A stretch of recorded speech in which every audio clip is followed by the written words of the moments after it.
তো কিছু হেটার্সদের অনেক অনেক চিন্তা যে দরদ সিনেমাটা নাকি ফ্লপ করে গিয়েছে, দরদ সিনেমা নাকি চলছে না, দরদ সিনেমা কি কালেকশন করতে পারছে না। এরকম হাজার হাজার কথা সোশ্যাল মিডিয়াতে ছড়িয়ে বেড়াচ্ছে এবং বিভিন্ন মেগাস্টার শাকিব খানের হেটার্সরা এটা নিয়ে কথা বলছে। তো আলটিমেটলি আমি বলবো যে এটা কি ঠিক হচ্ছে, যে দরদ কি সত্যিই চলছে না, নাকি দরদ ভালো চলছে নাকি কেমন চলছে, সেটা নিয়ে আজকের ভিডিওটা। তো hello friends, welcome to the new episode of my channel. আমি মৈনাক আর আপনারা দেখছেন মৈনাক এক্সপ্লেন্ড ইউটিউব চ্যানেল। তো একটা প্রশ্ন অনেকের মধ্যে আছে, ঈদ ছাড়া মেগাস্টার সাকিব খানের সিনেমা চলে না। তাদেরকে নিয়ে আমি যখন দরদ রিলিজ করেছে তখনই আমি কথা বলেছি, সেই টপিকে আমি ভিডিও তৈরি করেছি। না দেখে থাকলে চ্যানেলে আগে আছে, ভিডিওগুলো দেখে নিতে পারো, যে দরদ নিয়ে যে ভিডিওগুলো করেছি। তো দরদ সিনেমাটা কেমন চলছে, উত্তর আমার কাছে যদি তোমরা জানতে চাও, দরদ সিনেমা আউটস্ট্যান্ডিং চলছে। আবার বানান করে বলে দেবো না কি করে বলবো? OUTSTANDING, শুনে নিয়েছো? এর ওপর কোনো কথা নেই, দরদ সিনেমা আউটস্ট্যান্ডিং চলছে। তার প্রমাণ বিএমআর বলে একটা ফেসবুক পেজ আছে, পুরো অথেন্টিক ফেসবুক পেজ। যেমন আমাদের কলকাতাতে যেমন আছে টলি বাংলা বক্স অফিস, ঠিক বাংলাদেশের জন্য আছে বিএমআর।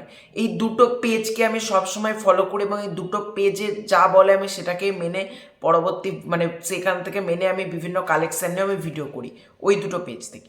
তো বিএমআর পেজ থেকে জানানো হয়েছে দরদ সিনেমা কালেকশন করেছে টোটাল মাল্টিপ্লেক্স চেন থেকে 1,60,00,000 টাকা 10 দিনে।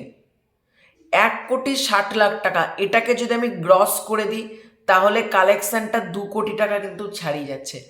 যে সিনেমা মাত্র 10 দিনে 2 কোটি টাকা, শুধুমাত্র মাল্টিপ্লেক্স চেন থেকে যে সিনেমা 2 কোটি টাকা কালেকশন করতে পারে, সেই সিনেমা সিঙ্গেল স্ক্রিন, যে সিনেমার হোল্ড ভালো, সেই সিনেমা কি করে খারাপ চলতে পারে আমার তো মাথায় এটা ঢুকছে না। আর অনেকের মধ্যে বসে তুফান 60 কোটি করেছে, দরদ দেখো, সব সিনেমা প্রিয়তমার মতন ওই ম্যাসিভ কালেকশন করবে না, অল টাইম ব্লকবাস্টার হবে না, সব সিনেমা তুফানের মতো এত কালেকশন করবে না। তাই বলে কি সিনেমাগুলো চলছে না? এটা কোন লজিক? এই সিনেমাটা, দরদ সিনেমাটা যা চলছে, অনেক বাংলা সিনেমার সেটা স্বপ্ন সেই রকম চলা, এটুকুও তোমাদেরকে বলছি।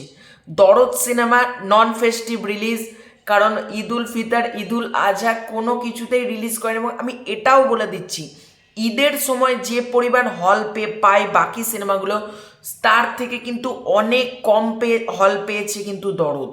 কারণ অনেক হল ঈদের পর বন্ধ করে দেয়, ওই সেই ভাঙাচোরা হল থাকে, ঈদের সময় সারিয়ে সুরিয়ে খোলে, আবার ঈদ চলে যায় হল বন্ধ করে দেওয়া। ওই মার্চ এপ্রিল মাসে যেমন এবার খুলেছিল, তো তুফান চলে গেছে, হল বন্ধ, আবার পরের বছর রমজান মাস এলে তখন খুলবে, এটাই কাজ। তো দরদ এটা তো নন ফেস্টিভ রিলিজ, কি করে তোমরা কম্পেয়ার করতে পারো যেটা ঈদের মতন একটা বিরাট ম্যামথ কালেকশন করবে? না। আর সব সিনেমায় যে তুফানের মতো কালেকশন করতেই হবে এমন মাথার দিব্যি তো কেউ দেয়নি। বরং আমি তো এরকম কোথাও শুনিনি সব সিনেমাকে তুফানের মতনই কালেকশন করতে হবে 60 কোটি, না তো সেই সিনেমা চলছে না। এটা কোন লজিক?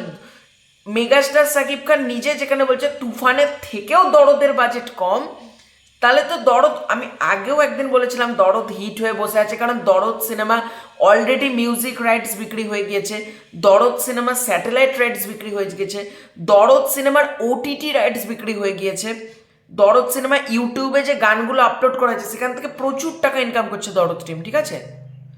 তো এরপর অলরেডি যে সিনেমা ব্লকবাস্টার হয়ে নেমেছে সিনেমা হলতে, অলরেডি যেখান থেকে সব কিছু নিয়ে সিনেমাটা ব্লকবাস্টার, তারপর যখন এখানে নামছে সিনেমা হলে, তাহলে কেন সেই সিনেমাটাকে বলবো দরদ সিনেমা চলছে না? আমি তো এটা বুঝতে পারি। একটা সিনেমা পাইরেসি হয়ে গিয়েছে, পাইরেসি হওয়ার পরও যে এই পরিমাণ কালেকশন দিচ্ছে, এটা কজন পারে? আমার তো এটা প্রশ্ন, এটা কি আদৌ কেউ পারবে? একটা সিনেমা পাইরেসি হয়ে গিয়েছে, তারপরেও এই পরিমাণ কালেকশন, আমি তো মেগাস্টার সাকিব খান ছাড়া দুনিয়ায় কারোর পক্ষে সম্ভব না, এটুকুও বলতে পারি আমি। এই পরিমাণ ম্যামথ কালেকশন মনে হয় বাংলাতে ওই একটা লোকই পারে, যে মেগাস্টার শাকিব খান। কারণ এই পরিমাণ কালেকশন তোমরা ভাবো, শুধুমাত্র মাল্টিপ্লেক্স চেনে 10 দিনের কালেকশন 1,60,00,000 টাকা।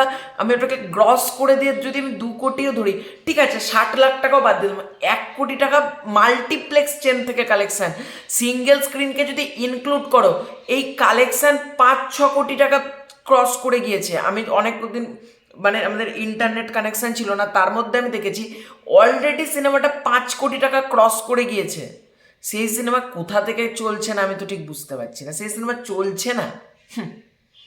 এগুলো ফালতু, মানে কিছু মানুষ ভুলভাল কথা বলছে, তাদের থেকে বেশ দূরে থাকো। দরদ সিনেমা আউটস্ট্যান্ডিং চলছে, মানে যেরকম চলা দরকার একটা বাংলা সিনেমা তার থেকে অনেক ভালো চলছে দরদ, এবং আগামী দিনেও দরদ ভালো চলবে। এখনই কি দরদের খেলা শেষ হয়ে গেল নাকি?